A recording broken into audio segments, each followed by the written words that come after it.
The illustrious Jabba bids you welcome. I'm going to regret this. I'm Pete Mitchell. He's Peyton Jones. And this is the Church Planter Podcast, brought to you by Church Planter Magazine.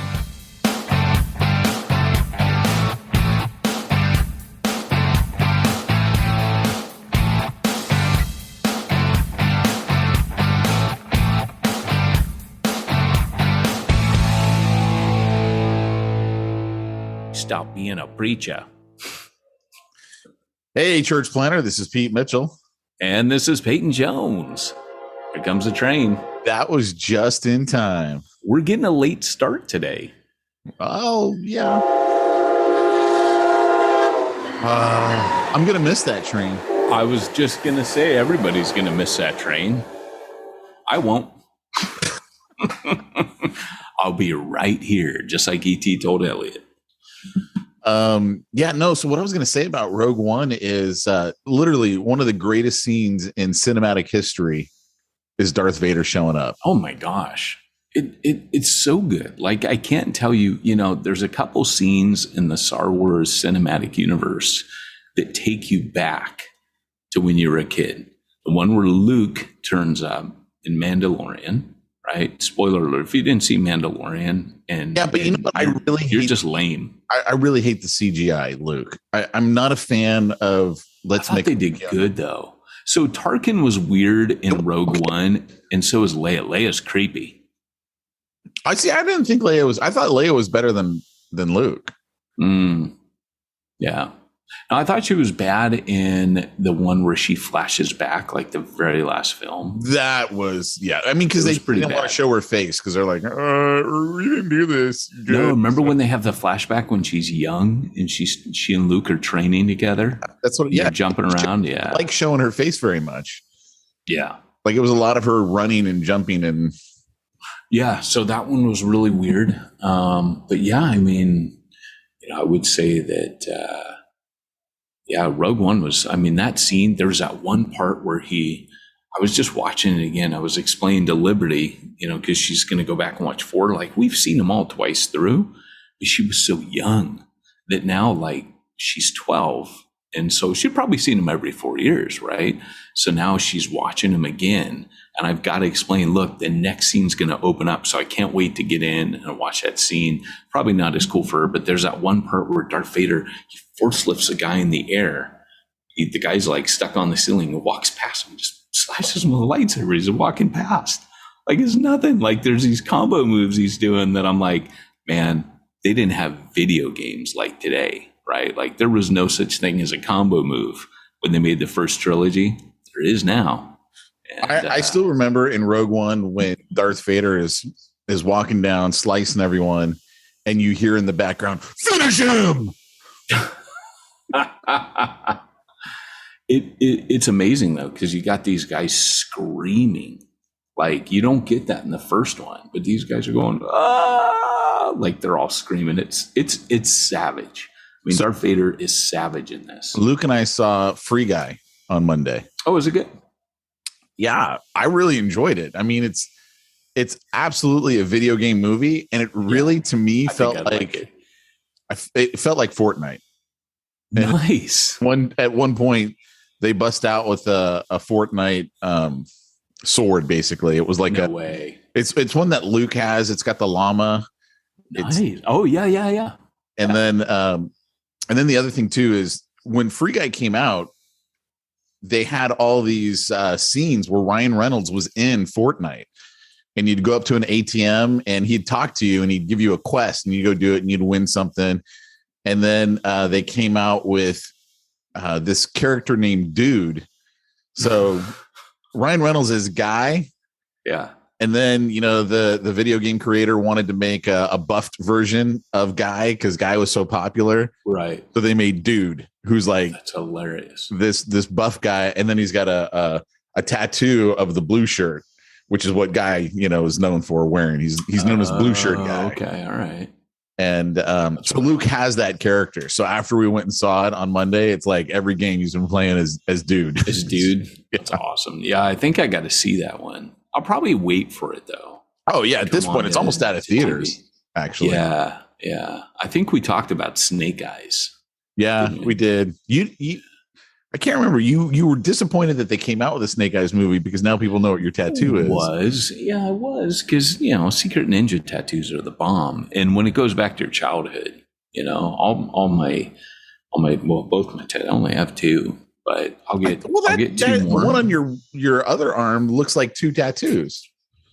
Yeah, but it's not. It's actually the same picture. It's Smaug the Dragon and Lonely Mountain, and it's actually from Tolkien's original drawing. So it was one of his sketches, and the only one I would probably get that's not from my childhood is the London Calling album. I wouldn't put the words on there, but Joe Strummer smashing his guitar is probably one of the coolest, most iconic shots ever. And I think the Clash is top 3 bands for me, and it's hard because the bands rotate all the time, particularly old punk bands. But I've kind of been a solid Clash fan since I was about 13. I wasn't allowed to listen to the radio until I think high school. Really? Yeah. Wow. I think funny. that's part of the reason why I'm just not into music. Like I got Miley Cyrus Wrecking Ball, and other than that, I'm gonna send you. The other day I was listening to the Deftones. I'm like, I wonder if Pete would like this. I should send him some, and because you can share, songs. I've probably heard it. iTunes. I'm sure I've heard it. You have. Well, you've seen The Matrix, so you definitely heard the Deftones. That was the first time I heard it. Dude, have you gone to the Matrix's website? Not seen the new trailer yet. Well, the new trailer hasn't released, so they put up a website, though, right? It's supposed to be this week. on Thursday. Okay. Right. So they put up this website, and all it is all of a sudden it's 2 pills, the red pill and the blue pill. You choose which pill you want to take. And then it takes you and it gives you like behind the scenes, but it's told in a story fashion. So it's kind of like a trailer, but it's not. And then of course it starts you back at the beginning, and of course everyone clicks the other one and it goes, everything's okay. It's like there is no Matrix. Everything you see is real. But dude, it's a great little website. It'll kill maybe just 90 seconds of your life. So I mean, it's not like it's going to waste. Right. It's not like a big time waster. Yeah, it's kind of a big event that they're coming out with a new one. Yeah, some of the pictures though of Neo make him look like John Wick is just now in the Matrix because he's got the long hair again. It's like, no, Neo had short hair. You got to cut his hair back. Right. Yeah. Well, we don't want a bald Neo, so I'll take the long hair. We had a bald Neo. Did we? Yeah, remember? Because when he was all plugged in, he was bald there. Oh, yeah, we did. You're right. That would be kind of cool. Yeah, it was only in the Matrix that he actually had. He comes back. Obviously, he comes back. I don't know, but I'm telling you this. I can't wait for that movie. I don't know when it's supposed to be good. When is it supposed to be released? Do you know? I don't, but I do know that November 19th is the day for the Wheel of Time series, which I got to be honest, I read all those books. And there's like 15, 16 of them, and they're huge. The guy was trying to be everybody. He was trying to be George Martin. He was trying to be Tolkien. He was trying to be Dune, Frank Herbert. He was trying to literally like have one book to rule them all. And it was and you think, hey, I read 16 tomes by this guy. The last 2 were written by Brandon Sanderson. They weren't that great, but I was very excited to see that there was a Netflix series coming out, or maybe it was Amazon. Got to be honest, didn't look great. Looked kind of cheesy. Looked a bit like, did you see the Shannara series at all? I don't even know. I watched an episode of that because, these are like books from when you're young, that they're making into movies. And that seemed a little cheesy. Well, it's like back in 97 when they released Starship Troopers, they could have made that a phenomenal movie. I thought that was a good movie. I mean, minus the naughty bits. That killed it for me. It was, but it wasn't. Like, it could have been even better, and they could have made that into a real franchise. So the black sergeant on there. Come on, listen up, you maggots. They actually used him. They based there's a black. You said yeah, well, he's black. He's not black. Not the main character, but there's like when they go to boot camp. No, he's white. He's totally white. He's the guy who goes, "Put your hand on that wall," and he hits it with a knife, and he goes, "The enemy cannot push a button if you disable his hand." He's white. Okay, I have to go back and look because I remember reading where the book, but he's not. Okay, so so it had been a lot longer since I hadn't seen that since the 90s. So you might be right, but in Halo, they said that they based the drill sergeant, or I guess he's like a colonel or whatever. I don't know, but they base him off of that character. So and you can totally see it, and Halo is kind of that same. It's that as a video game, really. It really is. Now that you mention it, I could totally see it, and see that's why they could have made the movie so much better because like when they have those suits on, they can like kill anything everywhere, but they were like always getting overrun by the bugs in the movie. You just got to ask the question, why do we not have a Halo movie? Like, why did that never happen? Well, I think it's because everything they've done has been animated or, like pure CGI movies. And it's like, I don't want to watch that. Yeah, I suppose. Whoever they sold the rights to just didn't have the money to do the movie right. Right, I suppose. Yeah, it would have to be CGI. Can't have any Jim Henson puppets jamming around there. But you could have real actors and a lot of CGI. Yeah. These are just all like basically animated. I think movies like what was the one you like with all the big sea Godzilla creatures and the big mechs? What was that called again? The stupidest cool movie you ever seen, or the coolest stupid movie you ever seen? Great movie. Yeah. I have the soundtrack or the theme song on my iTunes. Yeah. And the other day I'm like, oh, I got to play that. And so I play it. You like music. You just like show tunes. Most of the music I listen to are soundtracks. Yeah. Okay. Tolkien soundtrack is up there. Anything by the way, I got invited on Sunday to go meet the grandson of John Williams. Oh, really? Yeah.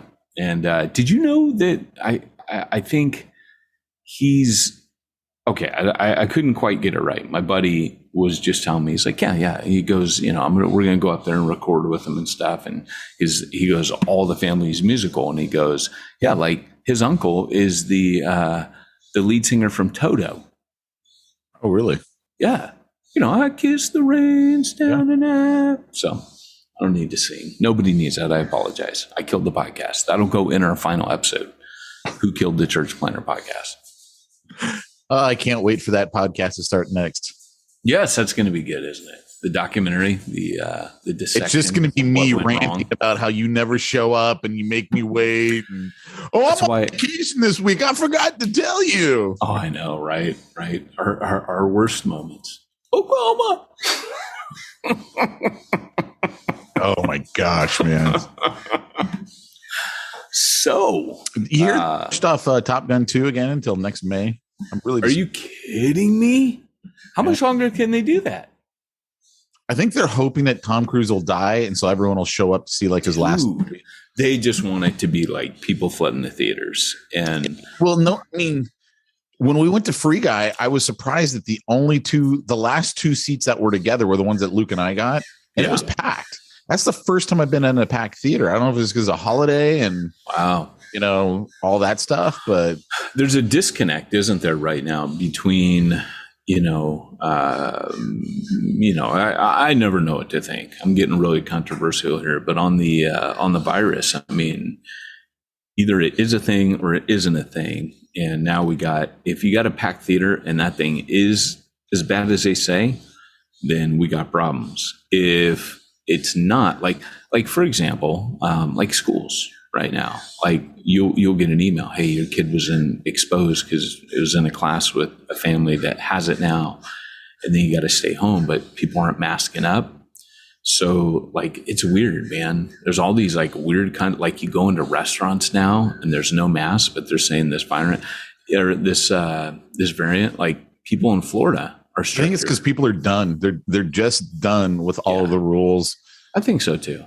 And for us, we're going to continue to mask when we go out. It's a pain in the butt, but with Eden, You know, see, if it's a thing, we just can't. Legitimate reason for doing it. And I think it's, for me, the big thing that like I harp on all the time on my From Concealment podcast that I do with Dan Sams, releases every Monday. He's a church planner in Ohio. Is I just want people to have the choice. Like, I don't care if someone does it, just give them the choice to do it, not force them at gunpoint. You know, do what we say. Like, there was an article I just read yesterday. A dude in the Vietnam just got sentenced to 5 years in jail because he didn't quarantine when he got COVID. Wow. And so they're like saying, oh, he's responsible for 8 people catching it and one of them died. And it's like, first of all, you don't know if he's the reason why they caught it. Right. Like, this is baloney to say, oh, well, this person over here is a super spreader and we know it. You don't know it. No, you have no idea.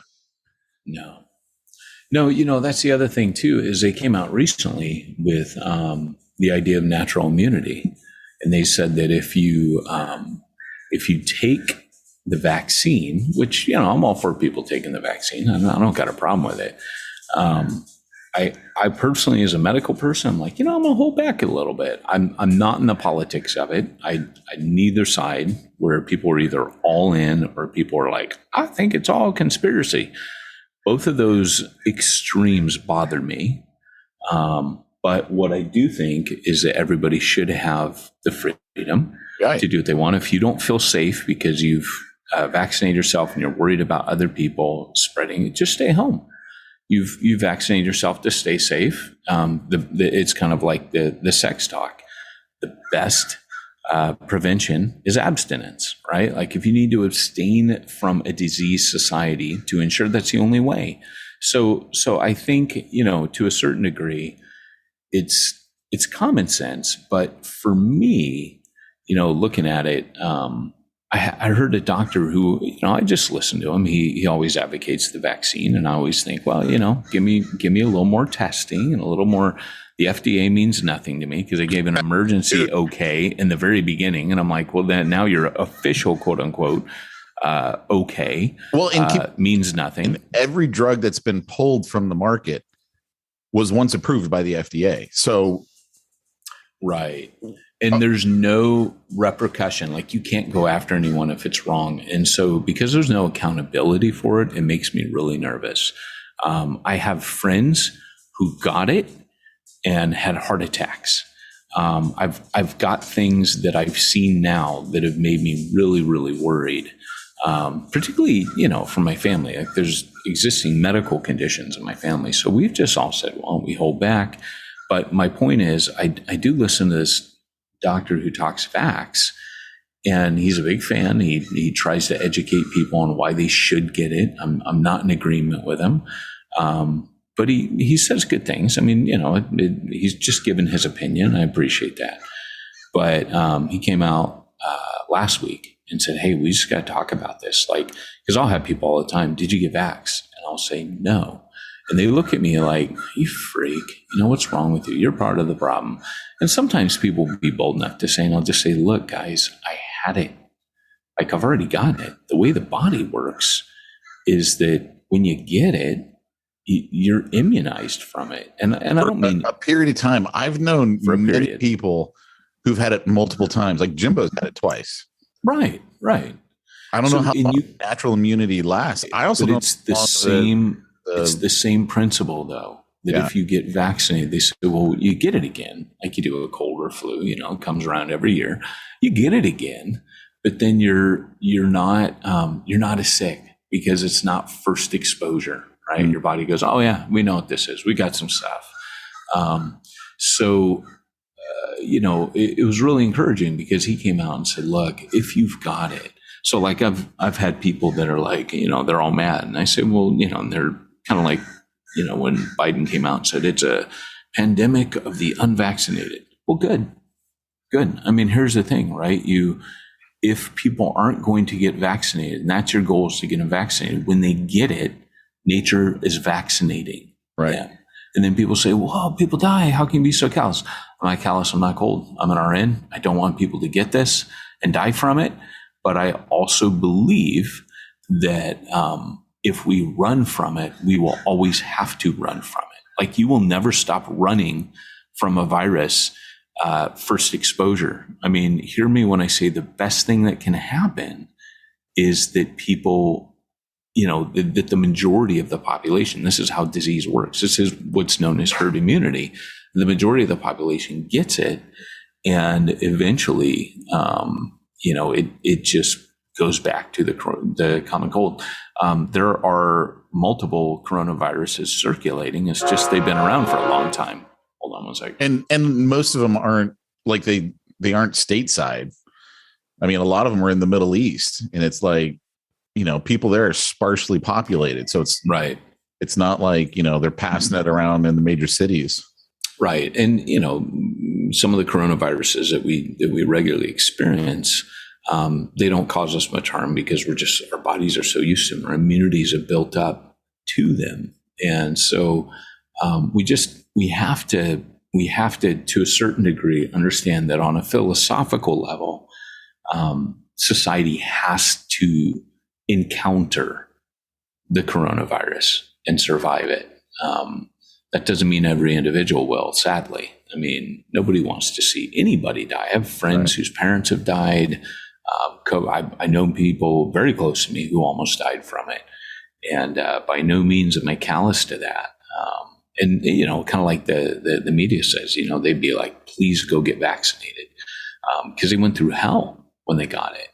But there's other sides of the story too, So people got vaccinated and then regret it because all the crap that popped loose after that. So yeah, it's funny. One of my podcasting partners, Dave Negri, I do the Thriving Christian Business podcast with him. He got it, and he got it. I mean, he's in his mid 60s, somewhere in there. I can't remember exactly. And so I was doing the podcast with him yesterday, and he was kind of like you and me when we had it. His brain just wasn't all there. I'm like, are you sure you want to do it? He's like, I think I got enough. I got enough to do one more podcast. And I go, well, here's a question for you. Do you regret not getting the vaccine? And he goes, no. He goes, I've always believed I'd be part of the 99% that survive it and are just fine. Right. And, his wife got it as well. And they're both recovering from it. They're on the mend from it. But because that was the thought that went through my mind when I got it was, should I have gotten the vaccine? Sure. It's natural to think that. Yeah, because I mean, you're like, man, dude, I just feel like crap. It's no joke when you get it, right? I mean, you feel bad, but I don't know. Just find the whole thing interesting. Yeah, you didn't stay down long with it. I mean, you are. It was about 10 to 14 days, something like that. But I think you also got the new variant. The new variant is not like the old variant. I mean, they say that it spreads faster, but doesn't hit as hard. Yeah, that's what they say. Yeah. So, but I will say it does seem to be hitting the African American population pretty hard.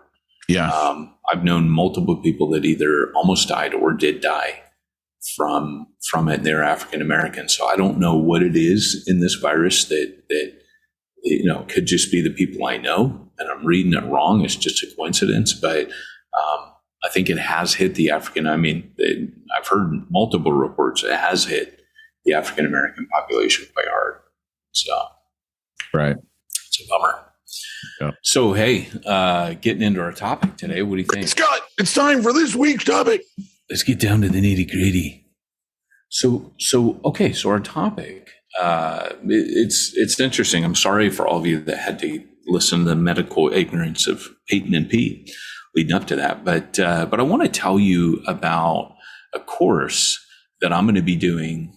It's going to be early. If your Friday mornings are pretty free, 7 a.m. Pete to 8:30. And that's so we can have people from Europe join. We can have people from the West Coast join. I mean, if you're on a podcast at 7, 8:30, you still got time, or a webinar or Google call or whatever it is. I'll tell you about it in a minute. I'll get it straight.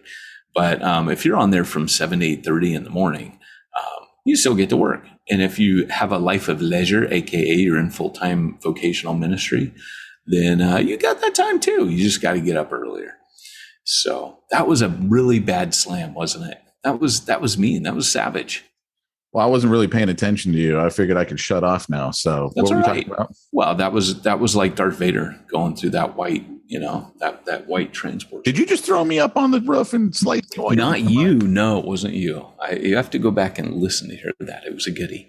But yeah, so a little while ago, I got approached by Alan Hirsch, who just said, "Hey, brother, let's do something together." Now, when Alan Hirsch tells you that, right, let me just say, I have immense respect for Alan. Reading his books, he's just one of those guys where you come away going, how does your brain go there? Like, he is extremely intelligent. I call him the Einstein of APEST. But here's the thing, right? Like Alan's he's an interesting guy. Like he goes places. I would say he's a thought pioneer. He kind of caused, within evangelical circles, he caused the revolution that is currently taking place. When I wrote Church Zero, I had not yet read The Forgotten Ways. So I didn't know. I thought I was writing something a lot more original. I had read The Shaping of Things to Come. I don't remember what all I read in there. I remember at the time, I just remember thinking, these guys are radicals, more like the mission stuff. But when I read Forgotten Ways, I was like, oh, I'm not the first to the party. In fact, I found I was quite late to the party, but it still wasn't mainstream. And so I wrote Church Zero. I actually reached out to him before it published and said, hey, I was on my final edit. And I said, hey, I'm just reading your book. Can I steal a quote? And so the book says, when the paradigm shifts, everyone goes back to zero. And so that was because they named my book Church Zero. And I thought, well, that's kind of cool. That's what we're doing, is we're paradigm shifting. And I got that from Forgotten Ways. So I asked him, hey, can I use that quote you use in there? And he goes, yeah, cool. And he endorsed it, which was kind of radical because nobody knew who I was.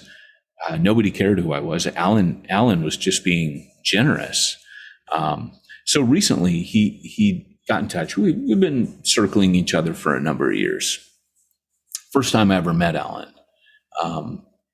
he just talked to me about prayer for like 20, 25 minutes. And I remember thinking, okay, really? This dude's cool. Yeah. That's interesting. I just said, first time I met him, I was with Robert Frazier, the guy who runs Exponential up in Boise. And he was part of my network back then. We trained him up. He actually, you probably remember, he came through jump school and all that. Oh, yeah. He's in Boise now. Yeah. He says that was literally the best training he's ever gotten. Like, not just on church plan, but he goes, look, it was the best. It's better than anybody. Like, he loved it. So it was really interesting because I was meeting up with him and we're hanging out in this quiet little spot. And who comes walking down this little garden section but Alan, and we get to talking to him. I said, how you doing? And he goes, and this is what he said. He just goes, yeah. He goes, I've just been meeting with God every day. And he goes, it's just amazing. Like, he goes, I'm not bragging. I'm not boasting at this. He's a real humble dude.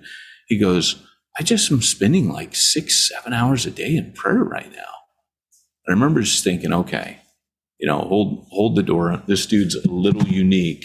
And, he's where I think I want to get to know this dude better. Like, that's cool. And he just said, look, I don't want anything. I don't need anything. I just keep drawing closer to God. Well, then some of his best works came out of that. Like, I'm reading Reformation. Haven't finished that, but that's a book all about that, about prayer and spirituality. But his book 5Q was kind of like Alan 2.0. He wrote that as almost like an outline, like a map of the APEST universe. And I'll give you a quick summary of what he said in it. APEST, right? You break Jesus down. Paul says when he ascended on high, he split himself, his ministry up into 5 different functions and gave that to equip the church to do the work of the ministry. Cool. He says, and this is so that eventually the church will grow up and fill the Jesus-shaped hole. So Alan goes, well, look, if Jesus is made up of these 5 functions and Christ is the image of God, that means the Father also has an APEST side to him as well. And if man is made in his image, then that means all humans have this 5 APEST. And so it's kind of like a logic, but he walks through it. And he goes like, look, he goes like the apostle, the pioneer, he goes, you find this in every branch of study in the universe. Like he goes, look, scientists are pioneers, some scientists, they discoveries, world explorers, people that start revolutions. He goes, this is all the apostolic thing at work. And he goes, the prophetic, and he walks through that. And he goes, some of these people in history, they had this prophetic part of them that's the heart of God. And so what he brings out is something to the effect of there are parts of society and parts of the world where it's just in the pattern of who we are as humans. So when you bring Christ into it, it's a fulfillment of what God has innately put within us, but it's a spiritual empowering and gifting, which was really cool. Like I was like, wow, that's really neat. So if you get a chance, check that out. So that's known as 5Q. It comes from the abbreviation IQ, right? Your intelligence quotient. So it's a way to map out your IQ. Well, the 5Q is that idea that what is your APEST IQ? And so he's got all that in that book. But 5Q has kind of become his new organization. I say new, this is actually quite a few years old, but 5Q is kind of the hub that he runs everything out of. Well, he runs a bunch of courses out of it. And so he tapped me and he said, hey, we've always talked about doing something together. We've talked about writing books together. We've talked about doing all kinds of cool stuff. But he said, what if we ran a course? Because he said, bro, look, he always calls me bro or Peyton or Ninja. And he goes, look. Does he call you Ninja? He does. He calls me Ninja. In fact, he posted on his Facebook wall and I think he called me the Ninja Plantologist. But he calls me a bunch of really funny stuff. So, and by the way, he's funny with nicknames. Everybody for Alan has a nickname. So it's pretty funny. So he said, look, I'm not really, like, church planning isn't my gig. He's more like, I would say, what would be the word he uses for himself? He might use the word architect. He's got some cool terms of how he sees his own ministry, but he goes, look, you're the church planning ninja. Let's get together and let's do a course on APEST and church planning, which is, that's my sweet spot, right? Like, that's church plantology, cha-ching, is written from that. But the cool thing is it'll be him on this course as well. It'll be myself, Alan Hirsch, Rich Robinson, who's normally his wingman for training. That guy's a genius. He's a guy up in Scotland. And then there's this guy, Joshua Johnson, who does some training with them as well. And movements are his specialty. So it's going to be cool.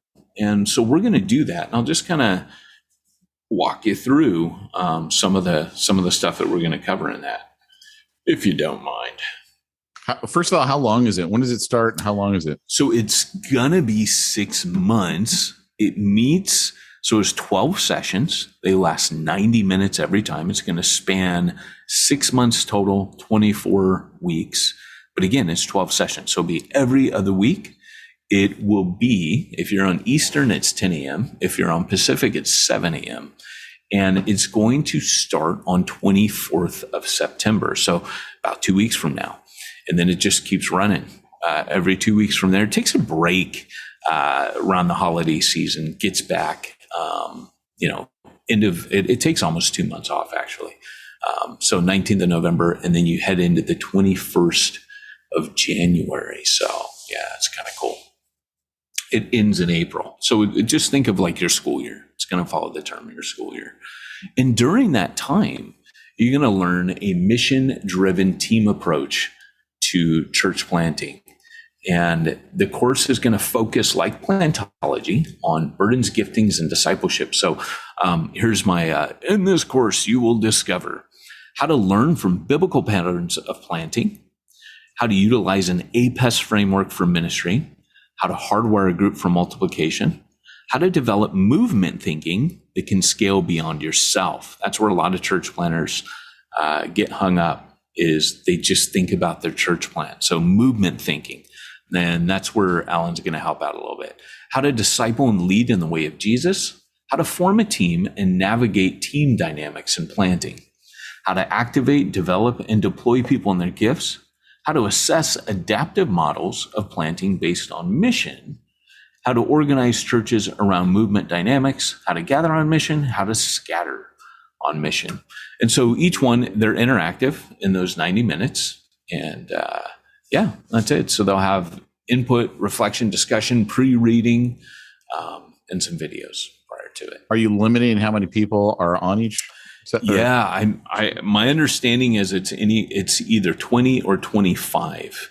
So there will not be it's not like 100 people. And what's cool is I've done some of Alan's, like I did his 5Q accelerator, and you break up into smaller groups on there. You'll have like these main sessions and you'll break up. And I'm telling you, like doing courses with these guys, they have this way of like finding like that nagging question that's deep down inside of you that changes everything. Like when I went through 5Q, I felt like I got punched in the face with the first question, and they just kept getting better. Like every question that they're asking, you're like, dude, like they almost feel like prophetic questions. Like they ask you, they're helping you identify what some of your obstacles in those areas are and how to overcome them. It's pretty cool. It's almost like having a coach as well as having training. So I'm impressed. I'm following their format for this because I do my own trainings and I use my own formats. But for this, they're like, no, we'll do whatever you want. I'm like, no, I like your format. I want to follow that format. So that's it. So most of the sessions will be led by myself. Alan will be there, and he'll take some of them as well.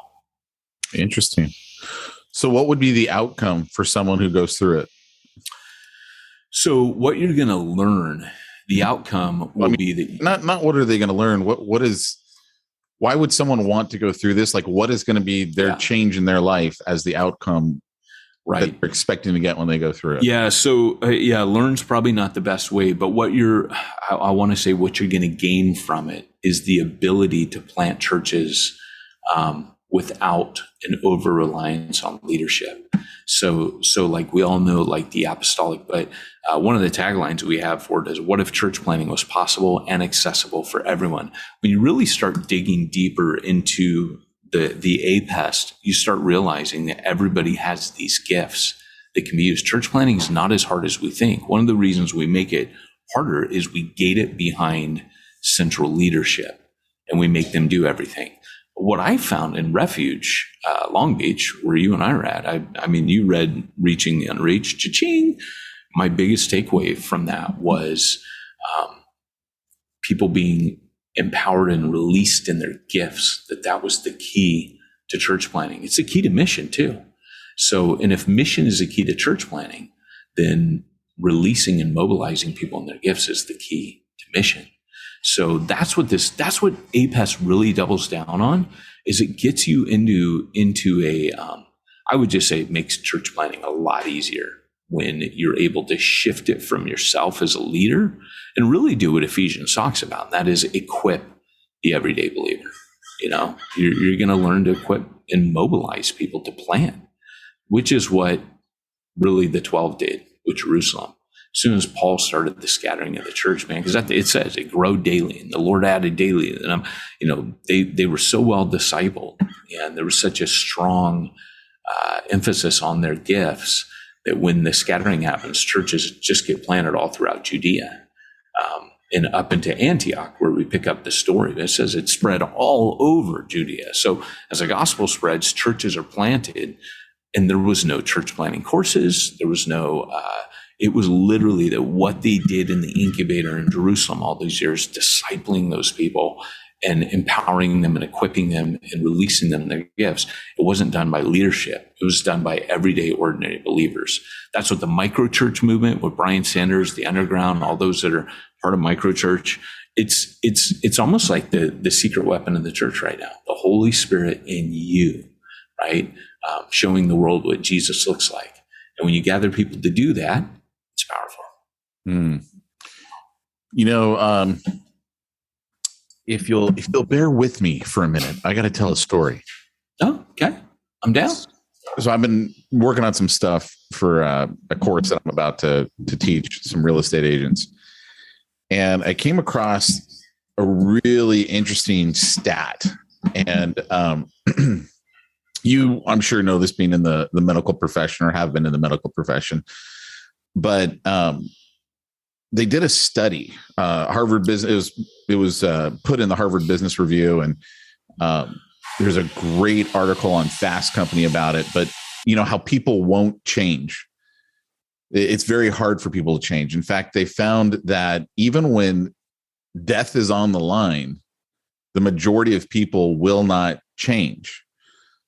And one of the doctors, he looks at this and he goes, look, 90% of people who have had, I can't remember, it was like a bypass surgery on your heart bypass, or, you know, whatever they call that stuff. I mean, it was like one of the serious ones. He goes, 90% of them 2 years later have not changed their lifestyle, even though this is a disease that is because of their lifestyle. In fact, 80% of all of the money that's spent in the medical arena is spent on 5 main issues that are all lifestyle choices. You know, you can pretty much guess what they are: smoking, obesity, you know, whatever, right on down the line. I can't remember them all. But the point is like 90% of people will not change even when their life is on the line. So along comes this guy. His name is Dr. Dean Ornish. Some of you might have heard of his Ornish diet or whatever. I don't know exactly what they call it, but basically, I got a buddy who's on it because he had stents put in his arteries, and he's like, hey, I don't really want to die, so I'm gonna follow this other guy's thing. So he was part of the 10% that wanted to change. But what was interesting is, and basically what Dr. Dean Ornish's whole deal is, basically a vegetarian diet that's very low in fat. I mean, that's what it comes down to. So he talks Mutual of Omaha into doing this study. So Mutual of Omaha also, at the time, at least, this is the mid to late 90s. You know, they had health insurance. So, you know, that's why they're like, okay, we'll do this. So they took 333 people. And what they did is they got them to quit smoking and to follow Dr. Ornish's diet. And a big part of that was they had to come to group meetings twice a week. You know, think AA, think Weight Watchers, whatever. So they're around other people who are in the same situation as them. And the study was only for a year. And then they went back 3 years later to see where everyone was at. And what they found was that 77% of the people stuck with the lifestyle change. So here's the contrast. 90% of people will not change even when death is on the line. And then we get 77% that stick with it even after they're done with everything. And what they found was the key difference was, one, it was a mastermind environment where they were around other people who were just like them. And the second part was they had a coach. In this case, it was Dr. Dean Ornish. That was their coach who was walking them through everything. So the reason why I bring that up is, you know, if someone who's thinking about church planting or is in the middle of a church plant, it's like, look, you're not going to change if you leave it up to yourself, statistically speaking. I mean, you could be part of that 10% that's willing to, but 9 out of 10, you're probably more like them. And I would just say that if you really want to do this church planting thing, you got to get in a mastermind group. And you got to have a coach, and who better to have than Peyton Jones and Alan Hirsch, and who better to be in a group with than other people who are just like you, on the same path as you, who run into the same issues of you. I mean, wouldn't you rather be on the, 3/4 group that actually does it, as opposed to, the 90% that always fail? Yeah, I agree. You know, what's funny, man, is that, a lot of people read Church Zero, which, Fair Play was an apologetic for APEST. And people said, man, I'm ready. And what a lot of people do is they'll read the APEST outline and go, okay, yes, I'm going to do that. But they don't know how to actually do it. In fact, that's the big glaring, if I were to look at all my writing, everything. The next course I need to write is how to do it. And this is actually, this is bigger than that, but it's incorporated all the way throughout. Like in these 6 months, you ask outcomes, you will actually learn how to plant with the APES model. Like you're going to get practical things. We're going to give you practical problems, challenges, things to work through. And then you get the group coaching and advice of people that are walking that journey. Like this is the 5Q crowd, like you said. So these are going to be people that this is the air they breathe, but they're church planting now. And so to be, like you said, surrounded by people, not just the trainers, but also the people that are in there. Many of them are living APEST. And so, like I said, it's not enough to be like, yeah, I agree with APEST. Because what you'll do when you plant is often you'll go back into, and I've watched this in churches I've planted, and I've watched this in people in New Breed, where they just plant the church with a subscription to the APEST idea, but in practice, they don't know how to do the team leadership that we talk about in Church Zero Cha-Ching, in church plantology Cha-Ching. So this course is definitely going to help you gain some of those skills. So thanks for that, Pete. Yeah, I think register or sign up or get info or whatever they're doing. Yeah, so it's on the ministryninja.com website, and the specific link, it'll be really easy to remember. It's ministryninja.com/5Q. So ministryninja.com. Number 5 or spelled out? 5, the number. Yeah, so thanks for that. 5 and then Q, no space, just 5. No space. Yeah. ministryninja.com/5Q. 5Q. So go there. That'll tell you everything. It's got the schedule. It's got all that stuff. It'll tell you what you learn, yada, yada. And then you click through onto that, and it'll put you into a form that you fill out. We'll gather a little bit of information about you so that before you even come in, we know who's in the room. We know, we'll learn who you are and get to know your background a bit, and then we'll be ready to hit the ground running. So, and it's not too expensive. It actually, they because it's the first time we're ever running it, it's way cheaper than it would normally be. So I'll let you, I won't give any numbers out, but I'll let you go in there and just understand this is cheap. So cool. Well, cool, man. All right. Well, hey, thanks for letting me share that, Pete, because this is the closest I ever get to a commercial, I suppose.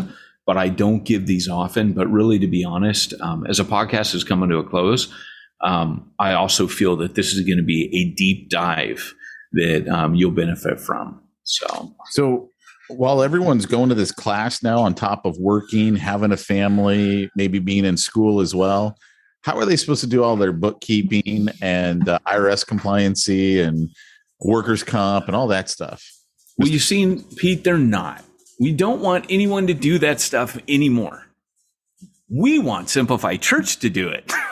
Nice. SimplifyChurch.com, I'm assuming. Yeah, simplifychurch.com. You can head over there. They will deal with all your bookkeeping and tax compliancy needs. They even have things like EA help and payroll services. So check out simplifychurch.com. They're good friends of us, good friends of this podcast. We know them in and outside of this space. So be sure to check them out. Tell them that we sent you. Cool. And is there a way that they can keep all of their stuff online in one spot? I'm not sure what you're talking about, but let me tell you about this really cool service I know of that's called Sermon Boss. Sermonboss.com, Pete. What it actually does is it helps you be a boss with your sermons. So people go to your website, you send them out, you shoot them here, you shoot them there. You say, hey, check out my video, and you send them to YouTube. Or you send them to, what's the other one? Podcast, Spotify, YouTube. Yeah, no, what's that other video site? Not Vimeo. Vimeo. Yeah, you send them to Vimeo, you send them to Right Now Media. What if you could keep them all there and including your podcast? So you don't got to send them off to Apple iTunes. You just send them a link. Hey, check out my podcast. Boom. It's all right there, and it's responsive to their mobile phone. Well, check it out, sermonboss.com. It's going to solve a lot of the problems that you have. It's going to increase your metrics on your site, and definitely check that out. It'll keep people there for the content that they want, sermonboss.com.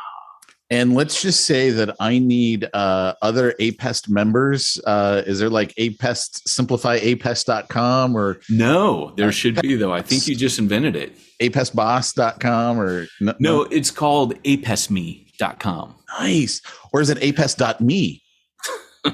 No, it's not that. Oh. It's apest yourself.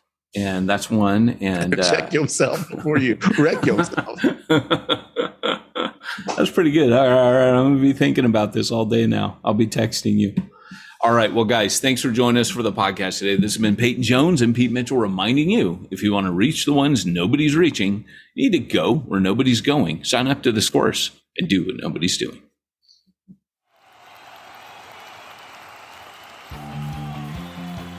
Thanks for joining us for another weekly episode of the Church Planter Podcast with Pete Mitchell and Peyton Jones. We'd love to hear your comments on this episode of the Church Planter Podcast. Visit us online and let us know what you thought at churchplanterpodcast.com. If you subscribe to us via iTunes and have enjoyed the podcast, leave us a positive review. The more positive reviews we receive in iTunes, the more iTunes will promote us to other church planners who would benefit from this show. This podcast is brought to you by the Church Planter Magazine, which is available in the iTunes newsstand or online via churchplantermagazine.com.